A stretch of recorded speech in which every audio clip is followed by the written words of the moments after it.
11 kabanata.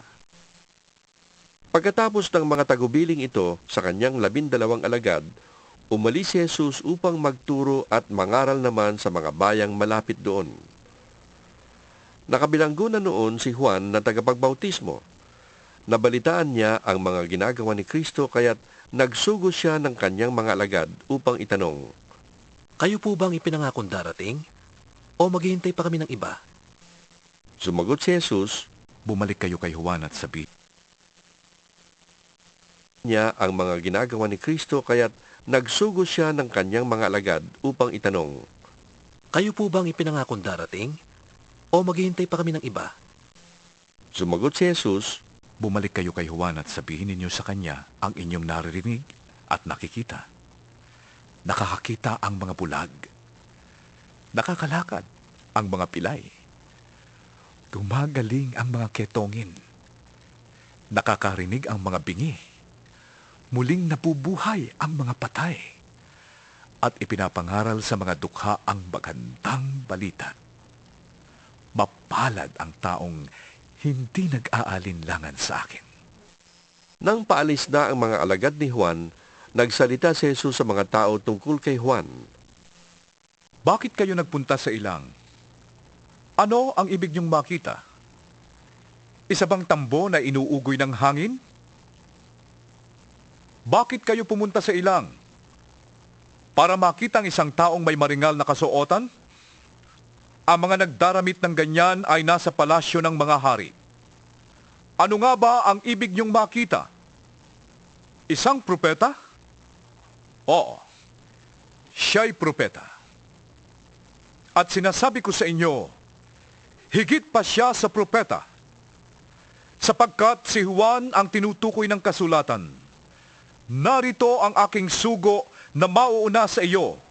Iyahanda niya ang iyong daraanan. Sinasabi ko sa inyo, higit na dakila si Juan na tagapagbautismo kaysa sinumang isinilang sa daigdig. Ngunit ang pinakahamak sa mga pinagaharian ng Diyos ay mas dakila kaysa kanya. Mula nang mangaral si Juan na tagapagbautismo hanggang ngayon, ang kaharian ng Diyos ay sapilitang pinapasok ng mga taong mararahas. Sapagkat hanggang sa dumating si Juan, ang mga propeta at ang kautusan ay nagpahayag tungkol sa paghahari ng Diyos. Kung naniniwala kayo sa pahayag na ito, si Juan na nga ang Elias na ipinangakong darating. Ang mga may pandinig ay makinig. Saan ko ihahambing ang mga tao sa panahong ito?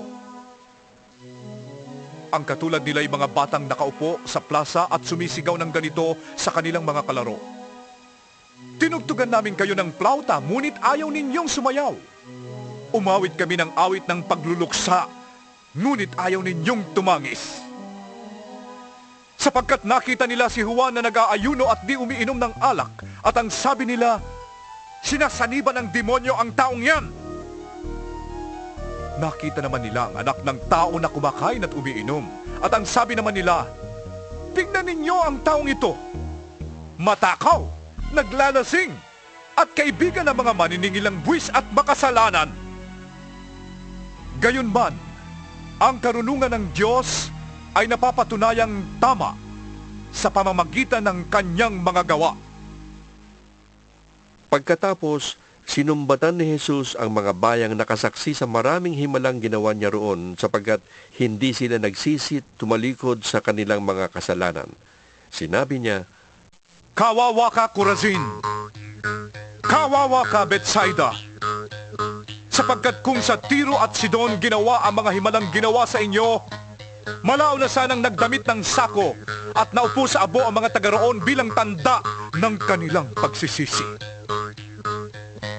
Ngunit sinasabi ko sa inyo, sa araw ng paghuhukom ay mas mabigat na parusa ang sasapitin ninyo kaysa sa mga taga-Tiro at taga-Sidon. At ikaw, Capernaum, ibig mong tumaas hanggang langit? Babagsak ka sa Hades!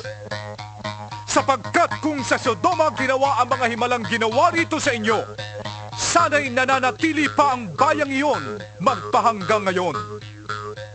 Ngunit sinasabi ko sa inyo, sa araw ng paghuhukom ay mas mabigat na parusa ang daranasin ninyo kaysa sa mga taga-Sodoma. Nang panahong iyo'y sinabi ni Jesus, Ama, Panginoon ng langit at lupa, salamat sa iyo sapagkat inilihim mo ang mga bagay na ito sa marurunong at matatalino at inihayag mo naman sa mga may kalooban tulad ng sa bata. Oo, Ama, sapagkat ganoon ang nais mo.